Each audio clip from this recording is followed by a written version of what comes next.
And so today I am very excited to pass on to Swetha, who is going to tell us all about the Global Youth Biodiversity Network, the work that you're doing, and why we need transformative change.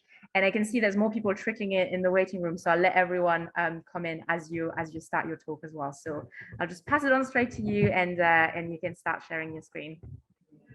Awesome. Thank you so much, Julia, and thank you to Conservation Optimism for giving us a space to share some interesting things with all of you.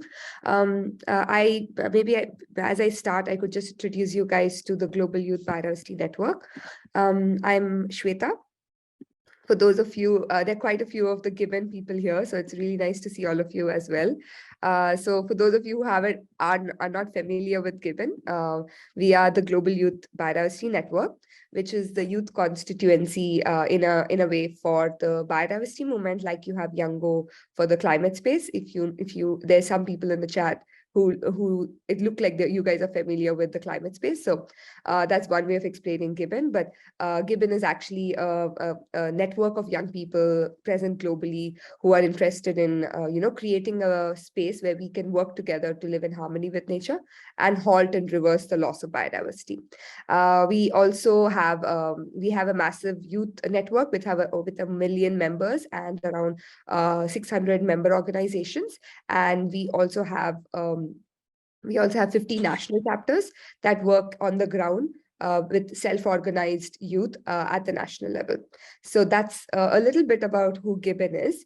And I'm also very happy to share more information about the Global Youth Biodiversity Network. If any of you are interested, you can also find us online on social media, where you can get to know more about Gibbon. So today, I'm going to talk to you guys a little bit about the planetary crisis that we are all facing, because we see like multiple crises all affecting our planet at once. So it's literally become a planetary emergency and a crisis today, and how we think we really need to get out of it and what transformative change is all about.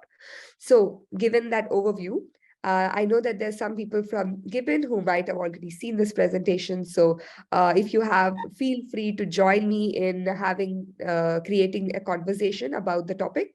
And if you have any insights to add or your reflections, also please raise your hand and I'll be happy to invite you and let you guys join me in giving this presentation too. So let's give it a start. The first question is to actually understand from you guys, what do you think we need to live on this planet? So if you, the way you used your chat to introduce yourself, if you could let us know what you think we need to live on this planet, that would be great to hear from all of you. You could also unmute yourself and just share like a word or a few words about what you think is needed for us to live.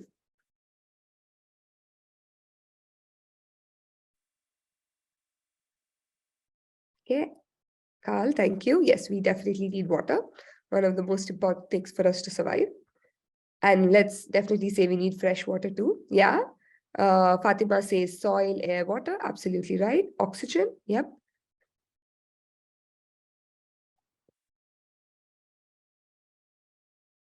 Trees. Okay. Food. Okay.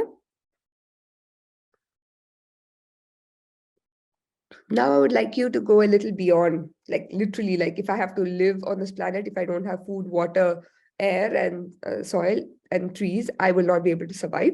Go beyond that a bit and think about like other things that make your life what it is today. And like, what are those things that really are essential to you, that help you stay alive as a human being?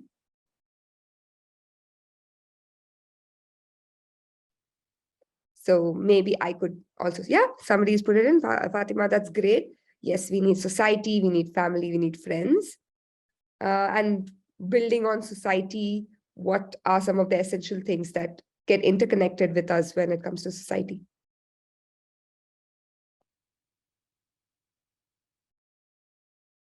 Okay. General social change, that we have a positive impact on the environment. Okay. Yes, we are, there's some interesting things about like creating some kind of a space culturally also to do that. Okay, I see species such as birds. They help in mental stability and ecosystem engineering. Absolutely right. Adelola, I'm guessing that's how you pronounce the name, but apologies if I didn't pronounce it right. Okay, so I think you guys obviously know this answer, and that's why I'm so glad that I asked you so that we could build on this conversation from all of you. But yeah, from what you guys told me, you're absolutely right. We need the food, we need the water, but we also need our spices, our medicinal plants, which help us stay healthy. We also need those pollinators that help us get to the food we eat today and how they help pollinate most of it, right?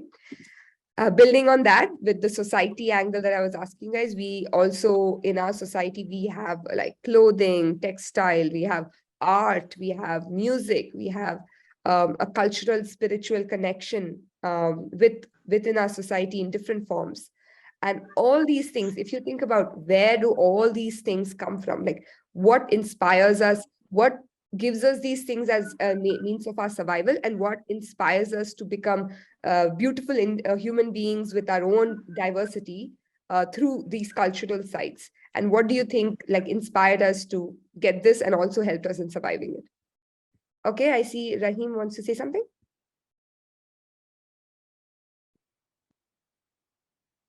Yeah, Rahim, please go ahead.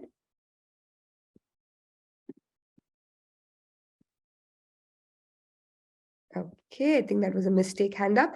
Okay, so if any of you already know, and I'm hoping Carl knows the answer, but if anybody else knows, what do you think is underpinning all these things that we just discussed about what we really need to live on this planet and what enriches it and diversifies our life? Okay, I'm going to reveal the answer now. Essentially, if I have to ask you, where do they all come from, which was my question, the answer is it all comes from biodiversity.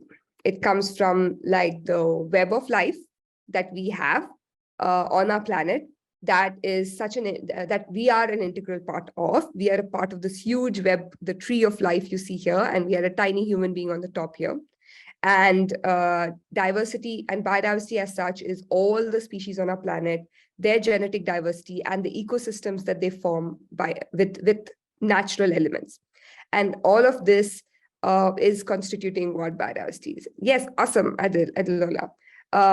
You are absolutely right, 100%. Biodiversity is kind of underpinning all the things that we need to survive on this planet.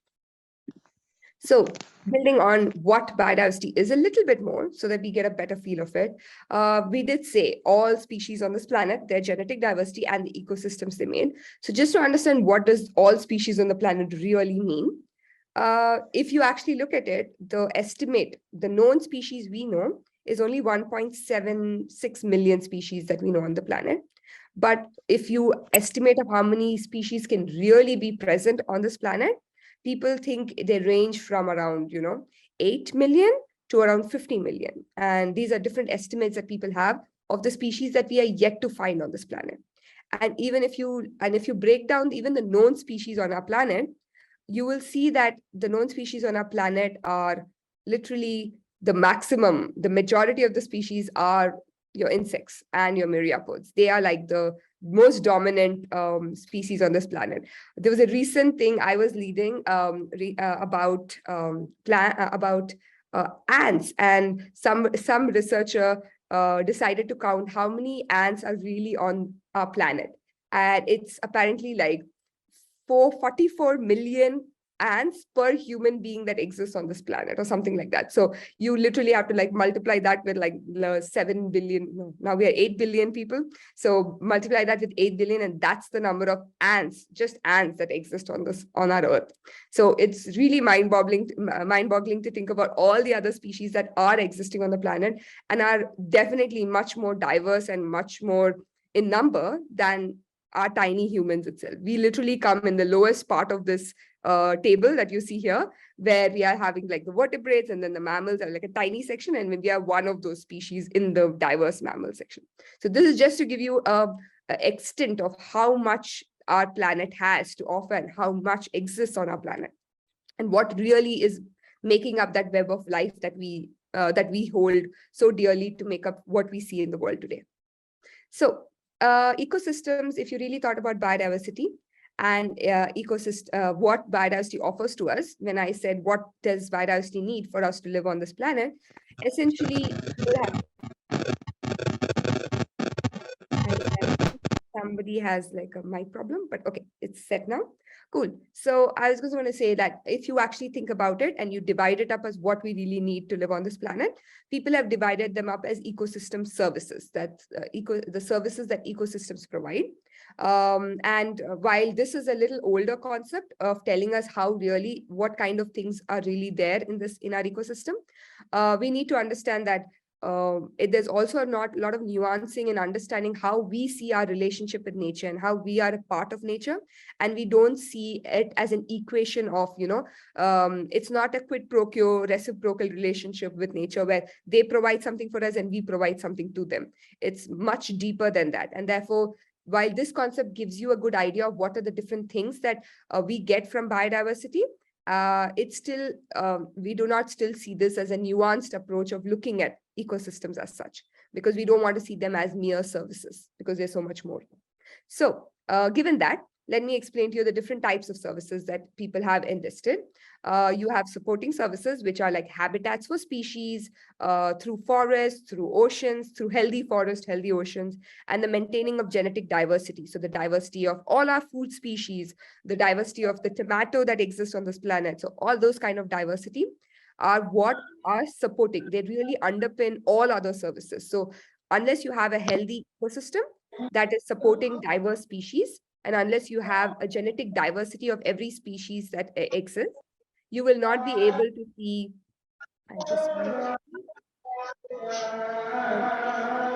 Julia, you might have to mute people. Yeah, sorry, I had muted everyone, but somehow Don't worry was about it. not muted. Thank you.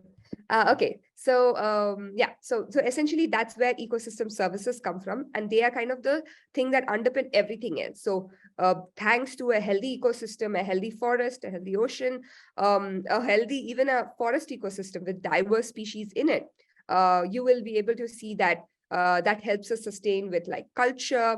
It helps us with like, it helps build tourism, recreation, spiritual connection, aesthetic appreciation of like beautiful scenery, beautiful forests. All of us know those iconic things. When you just close your eyes, I'm sure all of us can think of a beautiful landscape that we've seen and is like really imprinted in our memory now. So all these things are really quite integral for us and who we are.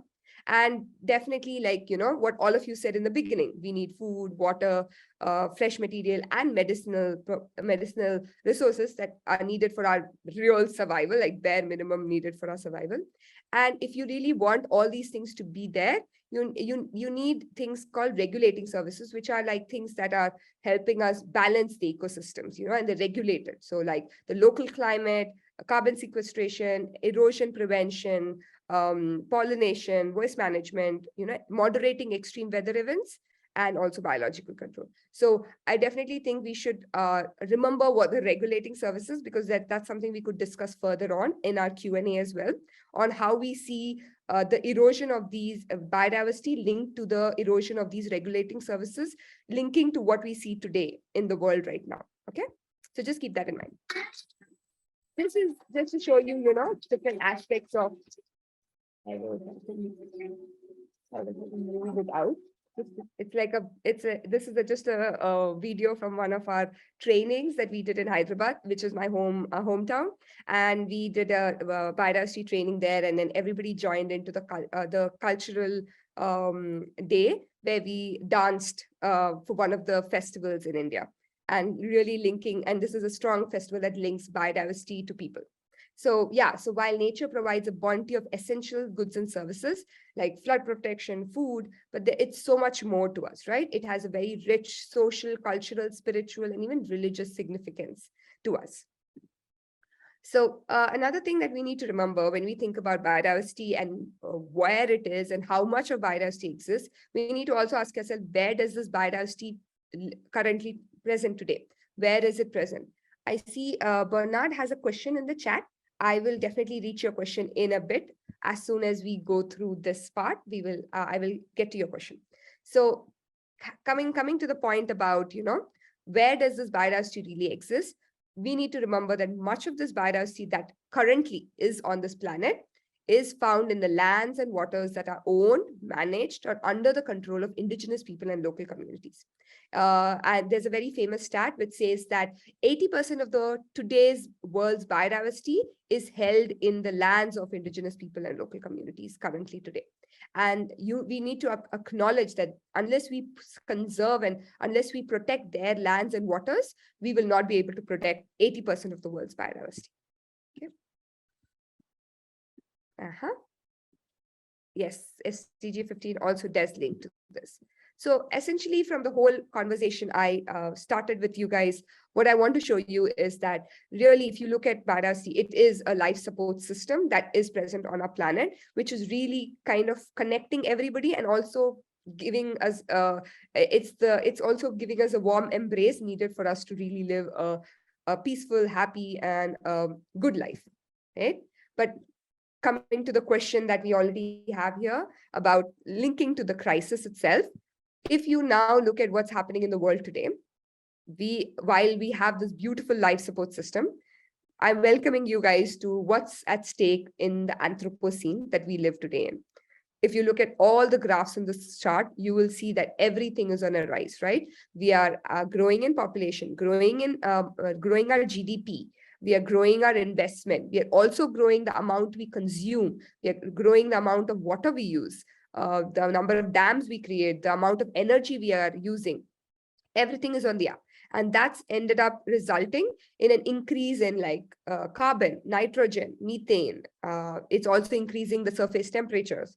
It's also causing ocean acidification. It's also destroying tropical habitats, affecting marine life, and also the amount of fishes that we're taking out of the marine ecosystems. And they're destroying their diversity too. So everything is on a rise. And that's kind of how the Anthropocene looks today.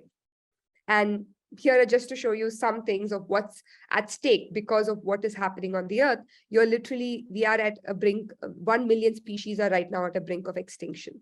And this is from the report from the Intergovernmental Policy Platform for Biodiversity and Ecosystem Services. From now on, I'll call them IPBES. And they are the ones who had released this report in 2019. It really showcases how many species are all at the verge of extinction now, compared to the last hundreds of years, and how everything changed after the 90s. Another interesting concept that helps us understand this situation a bit better is the concept of planetary boundaries. This concept was created by Johan Rockström, who's a scientist, and he showcased all the different kind of environmental crises that the world is facing and the level to which we are facing it. And bear in mind, this is his study from 2009, where it really showcases, the climate, as ocean acidification, ozone depletion, and then deforestation, freshwater use, everything. And then also shows you the state of these affairs. But definitely, if he had a more updated version of this in 2019 or 2022, you would see that the climate crisis has also gone way out. The biodiversity crisis was already out of control. Now, the climate crisis would have also reached it along with the other crises that we see today. But this essentially shows you the limits to which our planet can really be a barrier between us and the entire brutality of extreme weather events that exist. And unless we stay within the planetary boundary, we will not be able to really come back to the safe zones, the safe operating space. And also it would be devastating for all of us living on the planet when we get out of the planetary boundary, because it's difficult to bring us back in. So this is an interesting graph, which is very complicated to look at, but it's actually quite interesting to look at if I show you where the arrows are going. And maybe before I continue that, I just wanted to give it a pause to see how everybody's feeling. I see that we're close to 20 people now. So maybe give me a thumbs up in the reactions just to see if you guys are with me. If you're confused anywhere, we could have a quick pause. Thanks, Ismail. Anybody else? Okay, thanks, Patrick. Okay, thanks, Ishadi. Thanks, Julia. Awesome. Thank you guys for the quick thumbs up. I see one quick question. Thanks, Sachin. Yeah, we have Bernard who's saying, what are the drivers of biodiversity degradation and how can we address it at the community level? You are jumping a few slides after mine, but your answer is definitely going to be answered in the next few slides. So just bear with me for a few minutes so that we can like get to those slides. But even this slide could actually give you some amount of idea about drivers of biodiversity loss. And we'll definitely work on how we can do it as a community.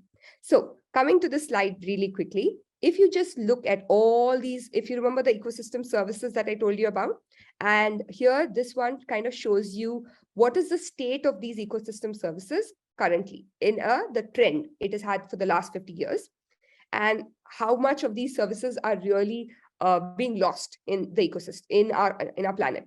And if you look at it, you are showing a downward angle to everything except ocean acidification, which is like kind of in the middle. But every other ecosystem service you see here is all going down. So that means we are losing the quantity of that service in a very crude manner, if I have to call it. But basically, we are losing these services on our planet. So the regulation of the climate, we are losing air quality, we are losing pollinators, we are losing habitats for species that are so important to support everything. We are increasing and we are not able to regulate extreme weather events. So all these things. And also, if you see regulation of detrimental organisms and biological processes, which include like the COVID pandemic, we are losing the resilience of our biosphere, our ecosystems, to be able to withstand and regulate these things for us. But if you look at everything else, so even if you look at non-material, like, spiritual connection, we are losing those too. But the only thing that is going up right now, if you look at it here, right here, these three beautiful arrows here, you will see that the only things that are going up in what we are able to extract from our ecosystems or use in our ecosystems is food, energy and fodder, and material assistance. Those are the only things that are being used, that are going on an uptrend. So if you actually read up the IBES report a bit more, what you will understand is that you are converting all these ecosystem services towards moving your ecosystem towards creating more of food, energy, and material rather rather than so it's like you're trading it, right? Like I have a few cards in my hand, and I'm trading those cards and saying, hey, why don't you give me at the cost of decreasing my pollinators, I would prefer to have more food. So I'm kind of trading all these ecosystem services so that my ecosystems just provide me food, energy, and material. So that is where we come to the back angle of why is that happening. And essentially, it all comes down to a very simple thing, which is we really are looking for more. That's all it is. Yeah, we want more food, more material, more materials that we can use in our day-to-day life, and more energy. That's all it comes down to, literally, when you go down to it. And as I had mentioned, literally, we are converting the more food, energy, and materials. We are literally using more than ever before, are now being supplied across the planet to distinct regions of the world, right? And as I said, we are literally trading all the other important services that the ecosystem provides for just these three services. We are saying we don't want any of those things, just give us these three things. And that's all is needed for us to survive. And we don't need anything else. So not realizing that the other things are what are like your life support system, right? Like they are the ones which are like your net, your safety net, and that's what we are eroding right now. So the other sad reality of the way the world is moving and the more that we are asking in the world is also that, yes, we are all asking for more, but even the distribution of the benefits that come from having more resources, more commodities is unequally shared, and so are the costs, right? So there's most of the world has a very small percentage of the benefits they get out of this our craze for having more in the world. A very few people actually get benefits out of it, and a very small percentage of people get most of the benefits of the current way the world is moving today. And the people who get the least benefits also get the most impacted by it, as you can clearly see from so many of the stories we are seeing today with the climate crisis. Here is a quick picture which shows you like ecological footprints, building on the inequality that I showed you.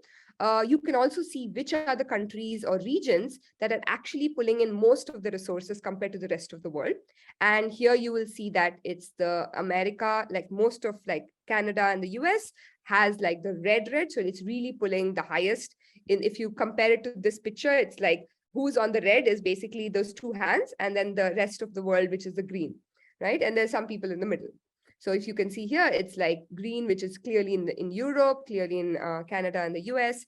There is definitely Australia and like, Korea and Japan, those areas. All these places are like the ones which are on that side of the pie.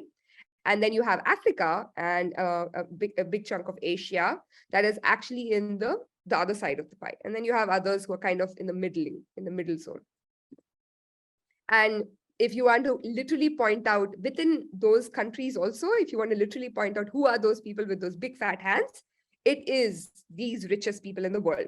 Currently, we have, I think the top 400 richest people in the world own more money than the rest of the 400 million people that live on this planet. Like, so there is, or the 99% of the world that the people, what they own is actually owned by just these 400 richest people of the planet. So the inequality that exists in the world in terms of resources, benefits, cost, wealth is really, really extreme. And the inequality is just increasing as we go into a world where technology is driving so much that we have today, and how technology drives also wealth.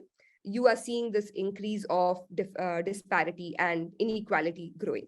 Okay.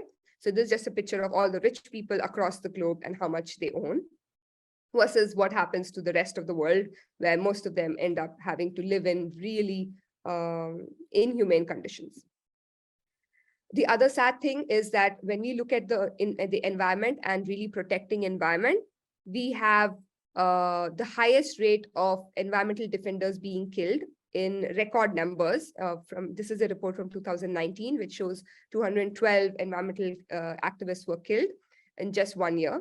And you can see here on the side, like what are the different sectors that are actually going in to destroy biodiversity and destroy those habitats that are so important for our climate and biodiversity, and which are the sectors that are doing it and are killing people for protecting those sectors. And most of the time, these are the indigenous people and local communities that are present on those habitats, on those ecosystems that are being killed because they're protecting it for the rest of the world, right? Okay, so given this whole story that I told you, I mean, I would be safe to say that we all agree that this is a planetary crisis because it's not just biodiversity that is linking up to everything else. There's also a social angle to everything. If you just think about like, why is it that we are, why is it that we are constantly trying to get more, is because there is inequality, and there's so many people on the planet who are not getting enough that we have to constantly look at them and say we need to produce more, not realizing that there is a chunk of people that are actually taking too much and are unable, and that's the reason the other people don't have it. So there is the social angle of inequality, the lack of justice, the entire justice movement, from racial justice to climate justice to all the whole Me Too movement. There is a strong social crisis that is existing in our world today, and that is intricately linked with our ecological crisis. Let it be the pandemic, ocean acidification, or the massive deforestation, and the climate crisis. They are very, very interlinked. And that's why we in Gibbon always call it a social and ecological crisis. So we don't separate the two crises that our world is going through. Okay, so having established that we are in the state of a social ecological crisis, and I'm hoping all of you have established that, yes, we are in a planetary emergency because there's so much happening on our planet. Where do we go from here? And maybe again, I'll quickly pause so that in case since I have so many lovely people from Gibbon who have joined us today, I would like to hear from any of them or anybody else who's interested to just tell me what is your opinion on the planetary crisis. Do you think we are in a planetary crisis, and why do you think we are in a planetary crisis? And if it's difficult to open your chat, open your mic, you can also put it in the chat. So I'm pausing just to see if I can hear some reflections from people.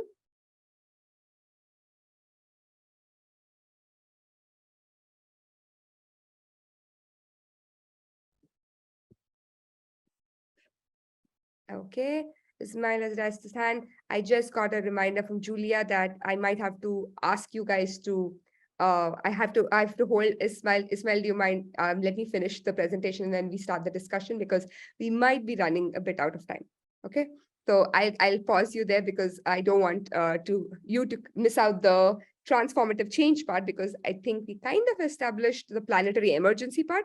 And now we need to figure out what is the transformative change part. So I'm going to get that done, and then let's open floor to have really a discussion about it. Okay. So where do we go from now? In the previous last 10 years, the world decided, okay, we see the drivers of biodiversity loss, which is, ensuring that species are we are losing species, so let's put species back. We are losing ecosystems, let's protect ecosystems. We are losing habitats, let's protect habitats. So we went with a very direct drivers of biodiversity loss. So what is directly driving loss? We went and tried to protect it. And that's what we did in the last decade. And to nobody's surprise, we really didn't reach any of those targets. We literally reached a few targets because it was, just demarcating on paper. But the reality was we didn't really reach those targets of protected area as well, because it was only on paper and not in reality. So the plan that they had earlier of how to protect nature and conserve it didn't really work. And now we are in a worse situation than we were in the last decade. So here are some of the quick reasons why we failed. There is lack of political will. Everything in the government works in silos. There's an indicator framework that wasn't developed of how do we really measure the impact of these targets. And the most important thing for me was that we were thinking about the direct drivers of loss, directly looking at what caused biodiversity loss and try to stop that. But what we forgot is that there are inherent deep-rooted problems in our society that are underlying drivers that are actually driving the whole thing. And unless we address those things, we cannot stop. We cannot just work on the symptoms. So if you have a cold, you can, or you have a fever, you can take a medicine to reduce your fever. But unless you understand why you got the fever and how you should prevent your body from getting a fever, you will not be able to solve the problem, right? So that's where I would say the targets failed. There are also several other regions that it was really top down. Like somebody said in the chat, we need the community level, which wasn't very strong. They did not really talk about consumption patterns, which we clearly see is so important because we always want more from what I was showing in the slides. And we did not talk about that at all. And there was not enough money to really do the work on the ground as well. Just to compare to you, we really needed like 120 billion for us to work on the Aichi targets to be able to reach them. And the world said it was too much money to reach. But if you just look at what we use on like giving subsidies for agriculture, like also subsidies that are harmful for the environment, it's around $261 billion. We give subsidies for energy, which is like 500 million. And let's not even touch the military spending, So that's where you see like the disparity, and you understand that the world has money. It's just that they have decided not to use it for biodiversity. So given the past and what we are in, where we showed ourselves, where do we go forward from this? Yes, Bernard, I think you are absolutely right. And we will quickly discuss what you are talking about as nature-based solutions also with the community angle and the fears as well of the nature-based solutions. So the way forward. So this is where we, at least the scientists, along with young people who have been thinking about this for a while, thanks to the scientists at IBES, we now have a way to actually talk about what we feel is wrong in the system. We have realized that the world we live in, if you look at it system, we realize that the system is broken. Like if you want to create change, it is so difficult. It's so ineffective in helping us create positive, lasting change. And we have now realized that if you really needed to reach solve the climate crisis, solve the biodiversity crisis, understand the social crisis that we're going through, literally the planetary crisis, we need to change. Literally, we need like a 180 degrees turn from what we are doing today. And that is transformative change, because it's a change where we can have like sustainability, which is profound, systemic, strategic, and reflective. And let's look at what that really means, right? Successful change will not happen easily and spontaneously. So we can't just think like we just snap it like a movement and suddenly everything is going to change. If that would have happened, the climate crisis would have been solved long back, right? It would require broad and intense effort, understanding both the local and global coupling of human and natural ecosystems. Okay, so this is where I would say we need to start understanding our world better. And we need to start really strengthening the community angle from the local coupling, like the bottom-up processes really need to be supported. So transformative change really for us now means that we have to challenge the establishment. So whatever is the establishment we have today, we need to challenge it, and we need to challenge ourselves as well. There is going to be a lot of resistance, because those beautiful people that I showed you, who are the richest people in the world, are the people with the power, and there is this immense imbalance in power between them and the rest of the world. And we need to fight that resistance. And the system is the way we see it today because it is benefiting somebody, and we know who it is benefiting, right? And therefore, they will not be ready to change it. So let's take a quick deep breath, and we could move it into the last section on, thank you, Adele. I'll read your whole comment once I get to the last few points I have about transformative change. Okay, I took my deep breath. I hope you guys did too. And let's take that breath and have a beautiful hug with all the ringtail lemurs here, and embrace complexity, because that's what our world is right now. It is extremely complex, and we cannot simplify it. We need to just embrace it. Okay. So given we've embraced it, now let's start thinking about what were the things that failed in the Aichi targets. And one of the things I told you was this thing called the underlying drivers, which are also seen as indirect drivers. And those are what people forgot. And now people have slowly understood that these are the root causes that are driving things. And if you start looking at the root causes, many of these root causes are actually driven by our values that we hold as a society and the behaviors that we have. And it's not one individual, it's a societal thing that we have. And we need to identify that those are like your underlying drivers that are driving changes in demographic, in the economy, in the technology, because of what we hold as our values and behaviors. And that is driving all the direct drivers that we see that are degrading the ecosystems. So if you had to think of how do we get out of this crisis, we need to start really thinking about key places where we can do small changes that can help us change this massive system. So if you thought about our world as a big boulder, we need to find those tiny boulders and those sticks that help us propel it in the right direction. And now to actually put words into that beautiful dynamic that I showed you, this is your huge earth. And if I had to start changing values and behaviors, indirect drivers, activities, and finally direct drivers of loss, we essentially have to look at these leverage points. So that tiny stone that I told you about is these 10, I think 7 different things that we need to do. I will be showing you those in the next slides very quickly, but those are the leverage points that are needed if you want to tip the scale and really create transformative change. Because if you literally had to go and explain this to every person on the planet and make them change their values and behaviors, that's really not going to be possible for us. But what we can do is use a few strategic places where we start creating change, and that will have a ripple effect. Okay. And the people holding the stick are literally us. It's the humans, it's building capacities, but also the right kind, with the right kind of people, like civil society, indigenous people, local communities, women, youth, governments. All these people kind of need to play a role together to push this forward. Okay. So the first of the leverage points, and I'm going to be very quick here. I'm hoping I'll finish in the next 4 minutes for this part, and then also give you guys time to think about it later. But we can, I'll keep like at least 10 minutes for us to have a conversation. I know, Sachin, I definitely we all deserve coffee. We all deserve a break. But I'm quickly almost done with my presentation. So you can have it as soon as it's done.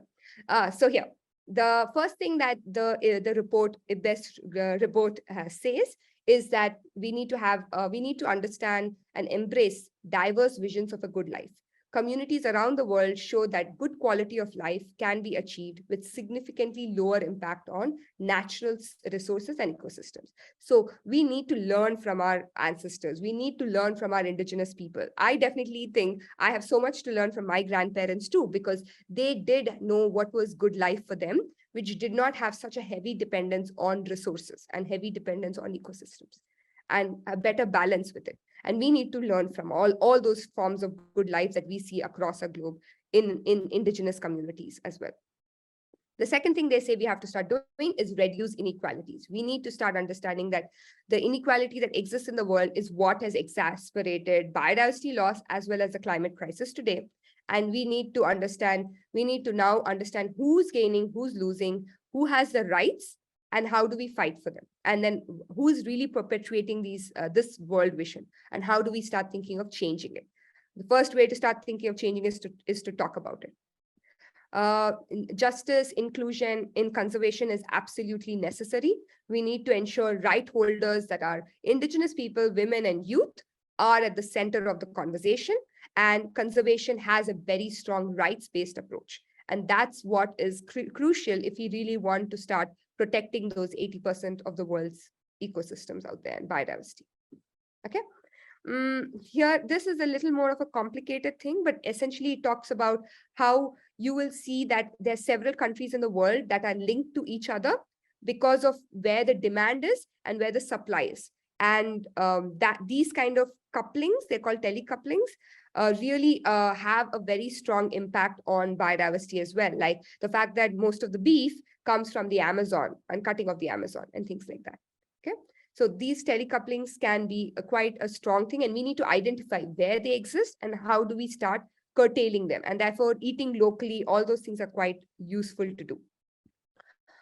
Here, okay, so sustainable and just a technology. So as I said, technology is becoming a very strong driver in our world today, and we need to really hold our technology and the crazy, amazing people in Silicon Valley, hold them accountable, talk to them, and really have conversations with them so that we can start thinking of technological innovations that are transforming towards sustainability, right? And they should always talk about technology with a rights-based approach and with a precautionary approach to it as well.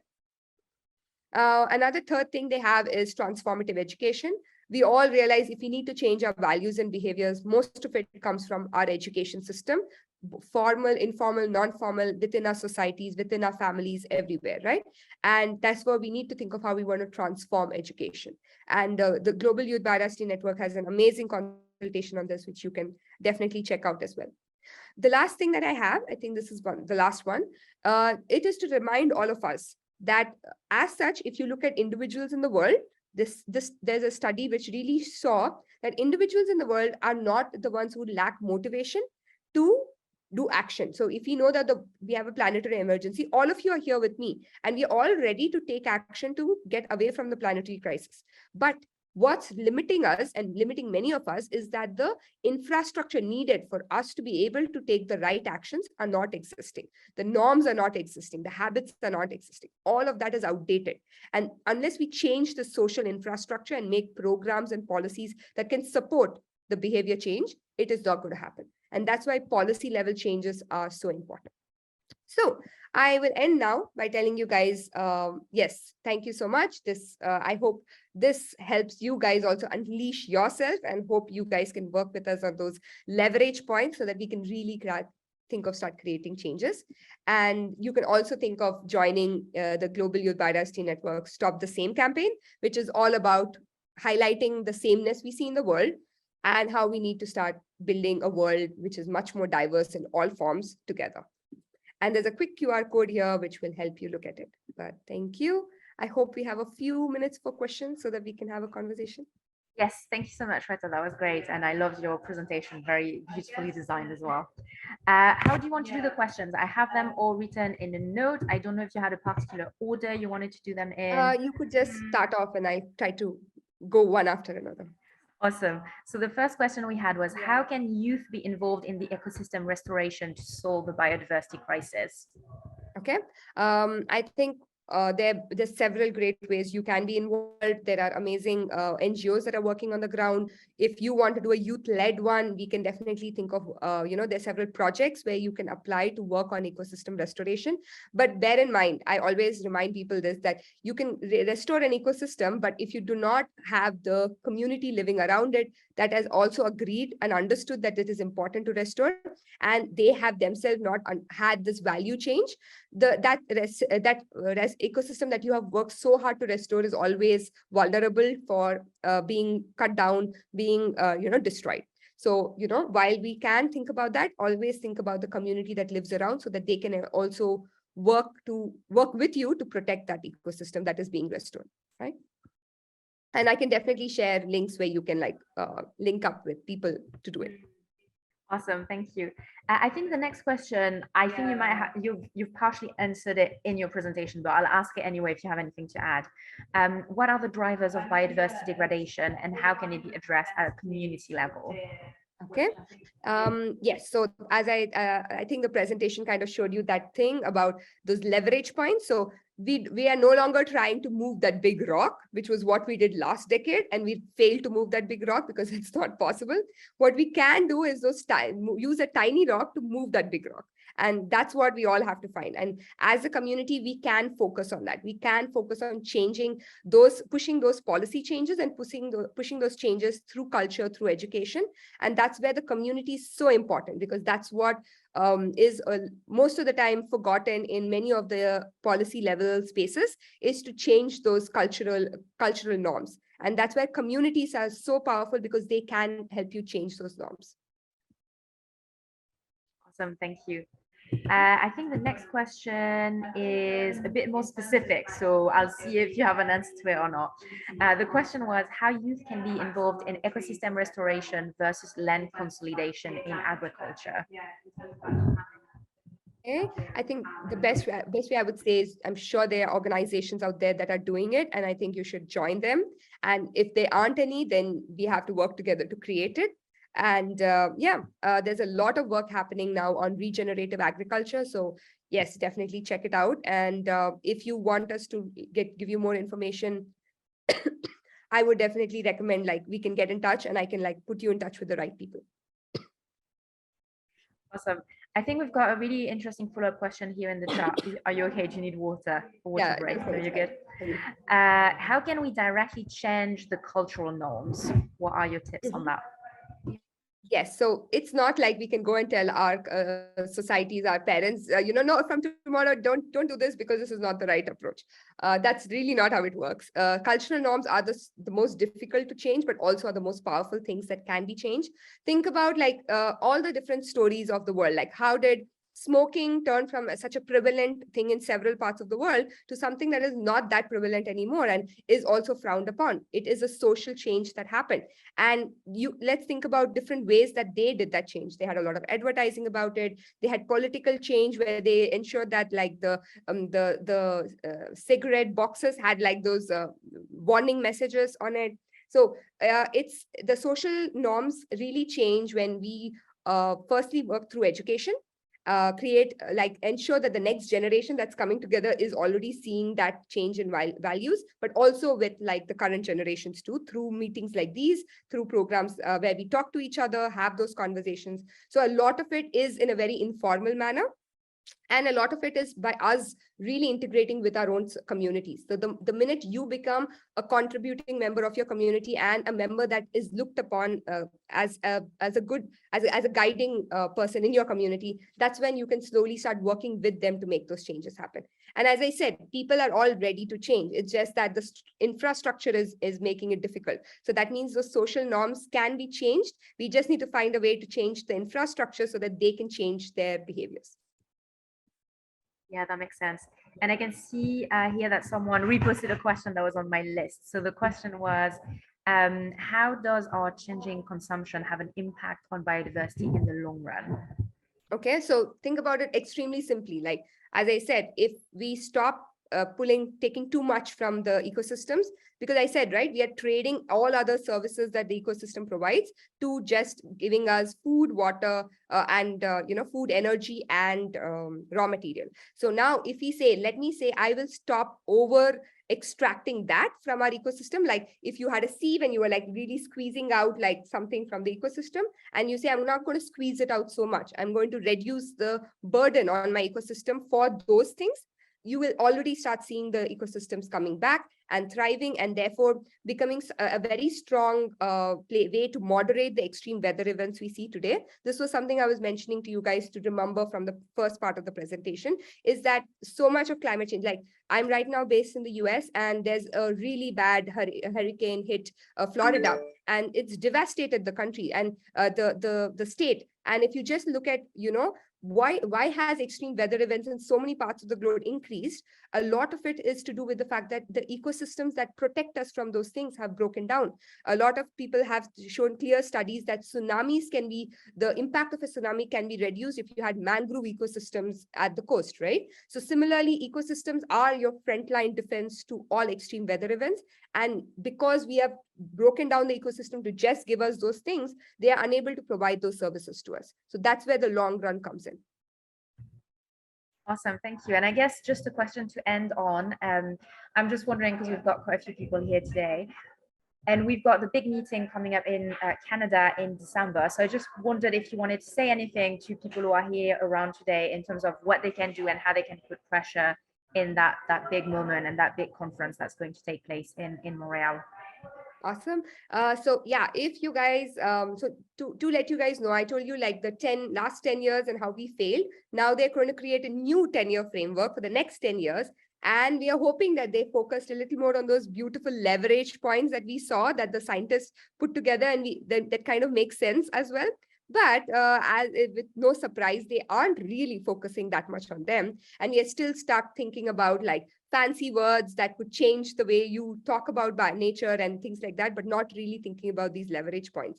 Even education is like a very small part, not even transformative. It's just education in the policy text now. So I would say the most important thing you guys could start doing is really talking about this with your communities and talking to them about how we can move things forward, and maybe even creating some kind of political pressure in your own countries while the meeting happens online. And you could do it online or in person, have dialogues with your governments to see how we can make changes happen.